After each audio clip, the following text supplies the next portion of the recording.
Till now, you have seen the physical properties of carbon and its compounds. Now, we are going to see the chemical properties of carbon compounds. In that, the first thing is the combustion. So, what happens in this combustion? Usually, combustion means burning.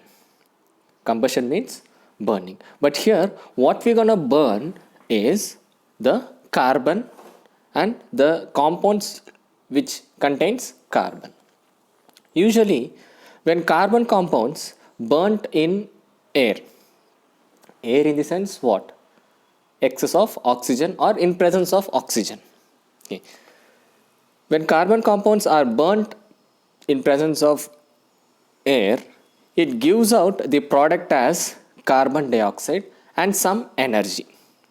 Carbon dioxide and some energy plus water. Okay. So here they are given a example, okay, a example reaction, that is when methane, that is CH4, is heated in presence of oxygen. So what are the products it gives out is nothing but carbon dioxide, water and some energy. That energy is heat and light. Suppose if I heat ethanol, so what it gives out? Again, it gives the same set of products, that is carbon dioxide, water and energy. So in generally what we can do is, in combustion process, when carbon compounds are heated in or burnt in presence of air, it gives out carbon dioxide as the main product. Carbon dioxide as the main product. And the extra thing what we can study about this combustion process is, okay, we have two kinds of combustion, that is complete combustion and incomplete combustion. So what do you mean by this complete combustion, or what is the meaning of this incomplete combustion? So complete combustion means when carbon and the compounds are heated in in presence of oxygen, that is more number of oxygen and less number of carbon. More number of oxygen and less number of carbon, or in simple words we can just say sufficient supply of oxygen. So when oxygen is supplied sufficiently for the carbon compounds, when it is burnt, it gives out a blue color flame. For example, you can just take the LPG gas or LPG cylinder. Okay. So have you ever observed while cooking in LPG cylinder, you could see a blue flame will be coming out, and at the same time no smoke, that is sooty effect, they will say, sooting effect. Whereas when you just burn a candle, okay, when you just light a candle, what happens? It gives out a yellow or orange color flame, and you could see a smoke, a black color smoke also will be coming out. This is because of the combustion, or the supply of oxygen varies in both the cases. The supply of oxygen varies in both the cases. Here, when you just burn a LPG cylinder, it gives out a blue flame because there is a sufficient oxygen is been supplied to the particular thing. Whereas here, when you burn a candle, what happens? The wax, that is the wax, actually it is made up of alkene or alkyne, which means unsaturated hydrocarbon. Okay, unsaturated hydrocarbon is present in the wax, and hence it leads it gives a what? More number of carbon and less number of oxygen. So more number of carbon and less number of oxygen, and hence it is what? It gives the incomplete combustion. So how can you identify whether it is a complete combustion or incomplete combustion? Two things. One is blue flame and another is no smoke. If these two happens, then it is a complete combustion. Suppose if you see a yellow flame or orange flame along with the smoke, then it is considered as incomplete combustion. If you just take the products like coal and petrol, which is a carbon compound, it gives out a smoke. It gives out a smoke, and the flame, if you observe, it will be in a yellowish orange color. That is because it contains more number of nitrogen and sulfur as a major pollutant. The coal and petrol contains nitrogen and sulfur as a major pollutant, and yet hence what happens? It is a incomplete combustion. Okay. So this is about the combustion process. Now the next thing is oxidation. The next chemical property of carbon compound is oxidation. Usually, what is this oxidation? In the first chapter, you would have learned about oxidation and reduction. So what is the definition of oxidation? The addition of oxygen in a chemical reaction, or in a reaction, if addition of oxygen involves, then it is a oxidation reaction. In other words, you can say removal of hydrogen. Yes. Here they are given an example, that is when ethanol is heated in the presence of an catalyst, that is alkaline potassium manganese oxide. Okay, so potassium. Okay, so KMNO4. Okay, that is potassium permanganate. Okay, so potassium permanganate. What happens when you heat the ethanol in presence of this KMNO4? What happens? It gives out a ethanoic acid. It gives out an acid compound. That is, when carbon compounds like alcohols are oxidized, it gives away product as in the form of acid on heating. Yes. Now, in this oxidation, what happens means, this carbon dioxide, in most of the cases, this carbon dioxide is more oxidized, and the methane, CH3, methane is the more reduced form. Carbon dioxide will be in oxidized form, and the methane will be in reduced form in generally. Why? Because in carbon dioxide, for the carbon, what is getting added up? Oxygen is getting added up. So what is the definition of oxygen? Addition of oxygen. Whereas in methane, that is CH4. In methane, what happens? The hydrogen is getting added up. Since the hydrogen is getting added up, it acts as a reduced. It is reduced. So carbon dioxide is oxidized and methane is reduced. Okay. So this is what the oxidation. So in oxidation, you should remember that when carbon compounds like alcohols are oxidized to carboxylic acid, so alcohols will be converted into acids. On heating, by taking the oxidizing agents like potassium permanganate. Okay, potassium permanganate or potassium dichromate. Okay, so here alcohol are oxidized to carboxylic acid in general. Now next, we'll just see the next reaction, that is addition reaction. So what is this addition reaction? So actually, where this addition reaction involves. This addition reaction, actually, it is a main thing of converting an unsaturated hydrocarbon to saturated hydrocarbon. Actually, this addition process mainly involves in conversion of converting a unsaturated hydrocarbon to a saturated hydrocarbon in the presence of catalyst like nickel or cadmium. Okay, so nickel, usually in this experiment or in this reaction, they take nickel as the catalyst. Okay, so by the way, what is a catalyst? In any of the chemical reaction, if you want that chemical reaction to take faster, so you take a catalyst, just like a booster. Okay, if you want to ride the bike with high speed means what you will add? You will just add a nitros, I mean the booster kind of thing, right? The same way here also, for the reaction to happen faster, they take the help of this catalyst. Okay, so catalyst, why it takes? Because, I mean, why they have taken the catalyst? Because to that reaction should go faster. Okay, so here the in addition reaction, what is the main concept of this addition reaction? It converts unsaturated hydrocarbon to a saturated hydrocarbon in presence of catalyst. So here they are given an example, that is ethene.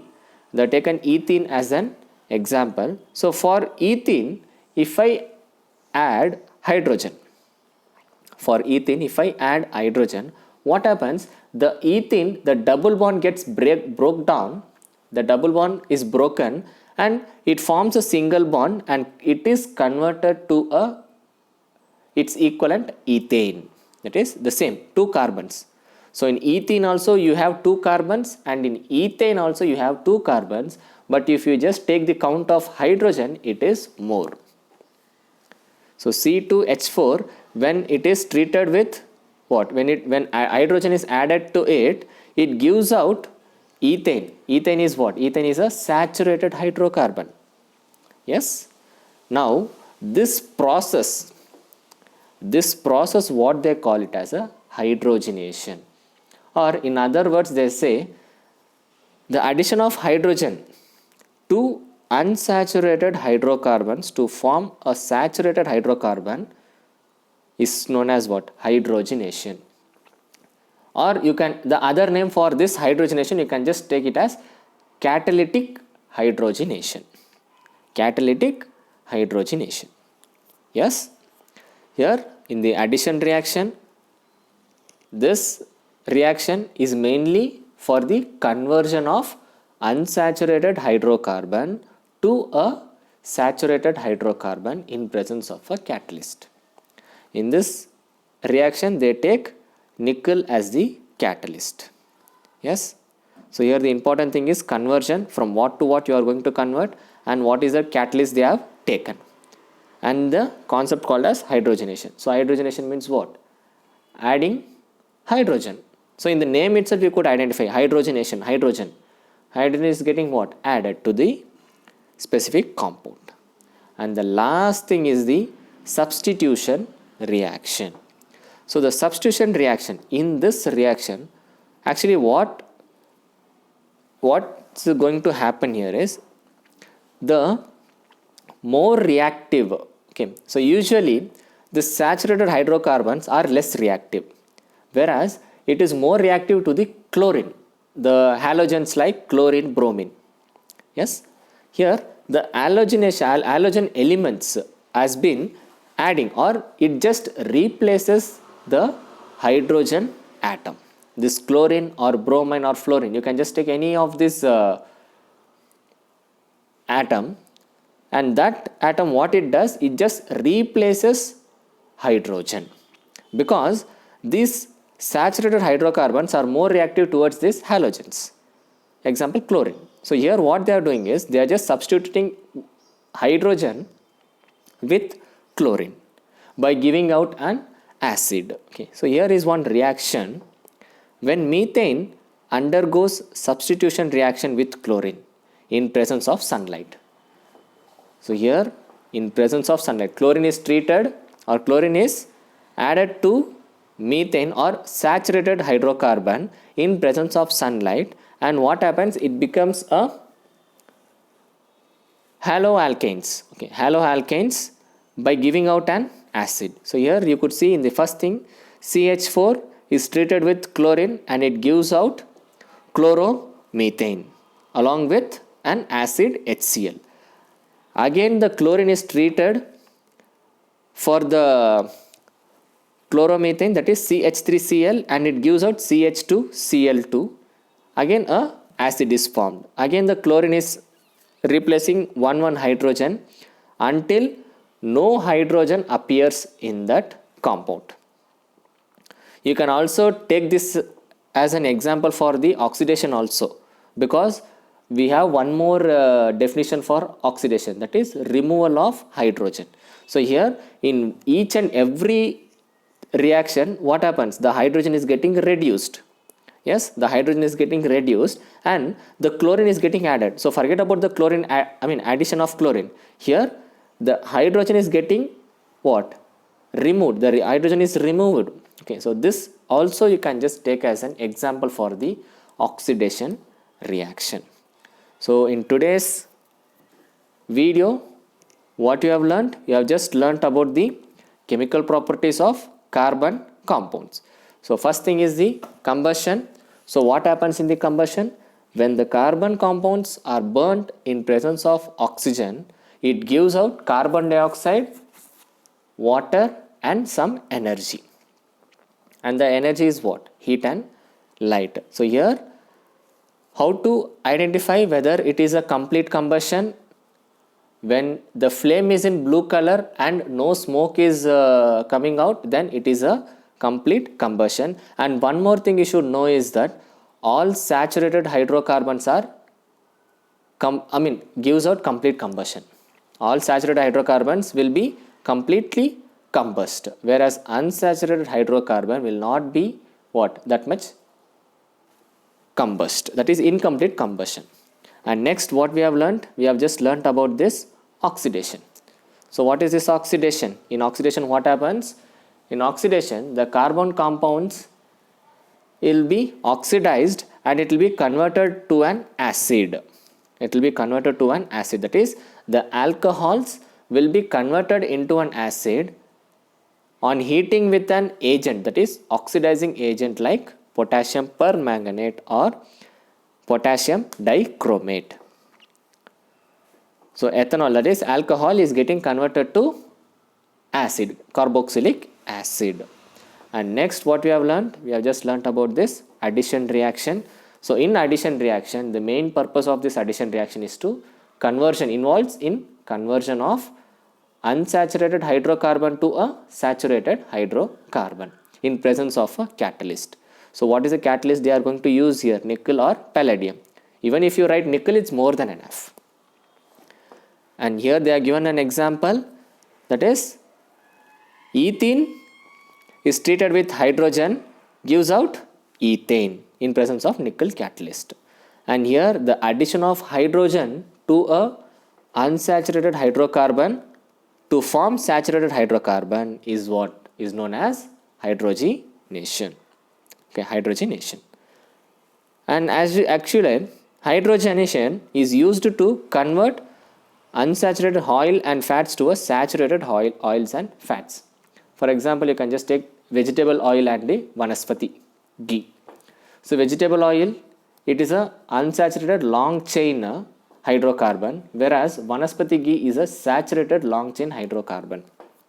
Okay, and you will say we use vegetable oil and it is good for health, whereas the ghee is a bad for health. Why? Because it is a saturated long chain hydrocarbon and it is what? It is solid at room temperature.